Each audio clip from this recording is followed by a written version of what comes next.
was involved in cancer research, so I had the chance to become involved in toxicology.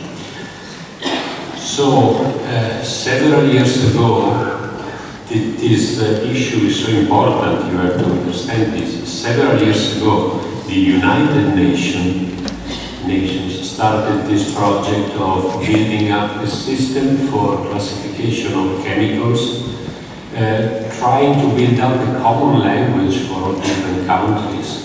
And this was successful. In 2008, the United Nations presented this system, which is called GHS, the Globally Harmonized System, and presented it to different countries. The European Union accepted it. Unfortunately, several countries, emerging countries, and unfortunately North America did not accept this system. So in Europe, this system became what we call the CLP regulation, classification, labeling and packaging. Otherwise, you find this indicated as regulation EC 1272-2008. And it has, since 2008, it has been implemented together with the previous regulation, but at the end of this year it will be in full enforcement and will completely eliminate previous regulation. Now, according to this regulation in Europe, D4, cyclomethicone D4, is labeled like H361, suspected of damaging fertility or the unborn child. Okay. Now, some say, well, but this is based on animal studies. Okay. The risk is so high that the cosmetic industry several years ago in Europe switched to D4 to D5. I mean, they had to change the production plans to switch from D4 to D5. I was talking about providers of silicon solvents in Europe, and they explained this to me. So basically, D4 is no longer produced in Europe. If you buy it in Europe, it comes from some other countries. D5, to the best of our knowledge, is considered non-toxic, only harmful to aquatic life. Sorry for the fish, okay, but not to us.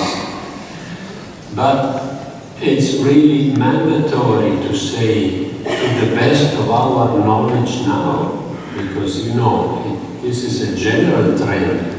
When new studies are done on toxicity, we always find that chemicals are more toxic than what we were thinking before.